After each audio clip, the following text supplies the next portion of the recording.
Hi. This video is going to be focused on the topic of human design and specifically the way of the open sacral. So this will be generally focused on fellow manifestors like myself, projectors and potentially reflectors, those who do not have a defined sacral within their design chart. Opposite to 70% of you that may have stumbled on this video that will have a defined sacral, being a generator, and this may actually still be useful for you to watch and to explore, because even when we have defined centers in our chart, naturally those in which we know or those we come across who have the corresponding centers undefined or open, they carry great wisdom. And regardless if we have a center defined or undefined, we can still face challenges, of course, in that area, and come into our own wisdom in various ways. And so for myself, being a 6-3 emotional manifestor, I do have this center undefined, the sacral. And in my case, my sacral is completely open, meaning there's no activated gates anywhere in that center.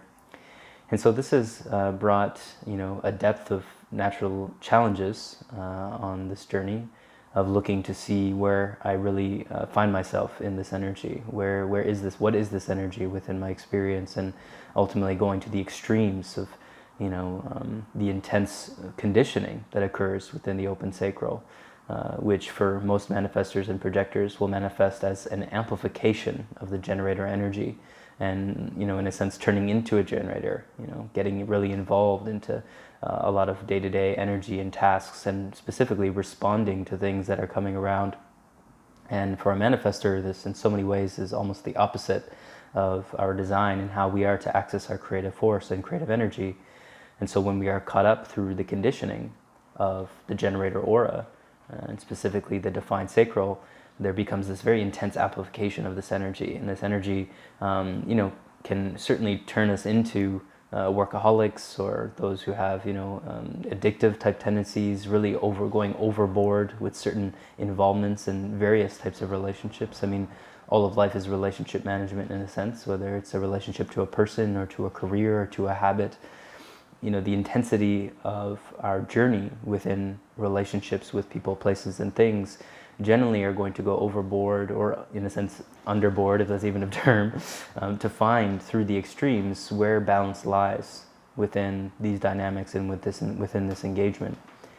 And in so many ways, the wisdom that has been carried now coming through the deconditioning process, which in a sense is ongoing, but coming to the wisdom of all the lessons that the challenges of the open sacral have brought, the wisdom of knowing when is enough, when is it time to stop, whether myself or in the engagements of others. Naturally that manifestor initiation will bring the direction into the new chapter. Say a conversation is going too long on one topic, it's a movement into the next topic. Or if people are just all hanging around in a certain place, maybe the manifestor will engage the next direction for the group in the next adventure. And of course, this is determined on many other factors and different channels and other centers, though there is a certain wisdom that at least that's the example for the manifestor and how I engage it, but for a projector it will be similar in the dynamic of being able to naturally be invited to share the guidance of maybe a next direction, or when something needs to stop or end, and where they feel that something else can manifest, or some other direction, guidance naturally emerges from their perception. And so of course the wisdom here is gathered very differently for a manifestor and projector. However, there are some key commonalities, and I did feel called to share the nature of what the wisdom of this open center results as, specifically in the topic of time and energy. And to rewind for a moment, the nature of my conditioning, at least in the most fundamental level, came from living in a household with 3 other generators, parents and a sister.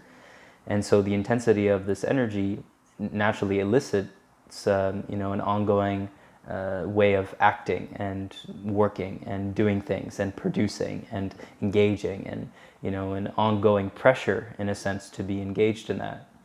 And of course, through the lack of understanding of certain dynamics with human design, there is varying levels of guilt and shame that manifest through all of us as we do not live the truth of our design, and instead take on the conditioning of others, and take on the, in a sense, feeling of obligation to live the way in which others expect us to live or expect us to be, even while this may not necessarily be in alignment with our natural design.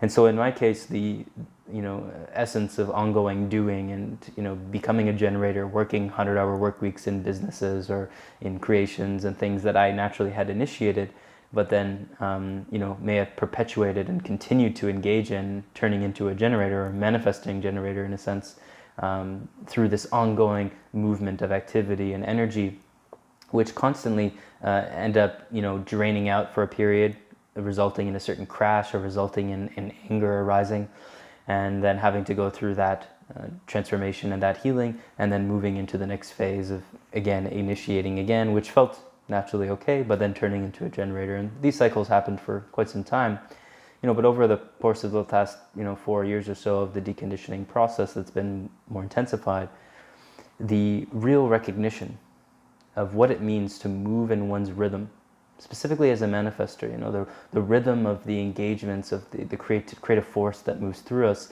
that may ignite us into a sprint for a day or 2 or 3 days, where there's a real intensity in our energy to move a certain initiation, to, of course, inform and create, move through our creative process. This, in my experience, is so vitally followed by a period of rest. Another day or 2 of just basically doing very little, resting, meditating, being in nature. We're always going to be moving through our initiations. However, it's recognizing the intensity of these initiations and the energy and time it was going to be required to move through specific phases of what is naturally moving through us. And this is not necessarily something that needs to be thought about too much, but more so really felt. And that's the nature of making decisions from the body, is feeling into the body's impulse to move and then naturally rest, the expansion and then the contraction. This is the breathing energy, in a sense, of life, and very much so as the manifestor, and in a sense a projector as well. In my case, from working, coaching and readings with a lot of projectors too, and having friends who are projectors, I find projectors are the ones who end up doing way more than anybody. They end up really overdoing it because they're so in the dark in this region. And for me, having this completely open, it's been a great source of wisdom to know and to truly tune to the rhythm. And this is, I guess, the last piece of practicality that I feel will be important, is really learning to, in a sense, log. You can journal on it, you can reflect, contemplate, take mental notes of what is your rhythm, what is the rhythm of energy that you have to output, and then what is the rhythm in which you require to rest, and seeing how you can continue to feel into really how you feel, because that's really all that matters as a manifestor. You're in your own aura and bubble anyways.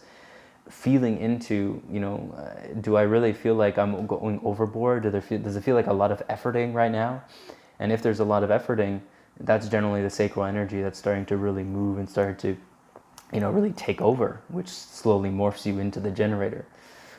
So taking note of this, bringing awareness to this and where your conditioning lies, and as you heal this and as you come to balance with this, truly it's about holding the wisdom of what it means to rest, what it means to move in rhythm, what it means to move at your own pace in your own timeline. So I hope this was helpful, just a very simple piece, and yeah, chat soon.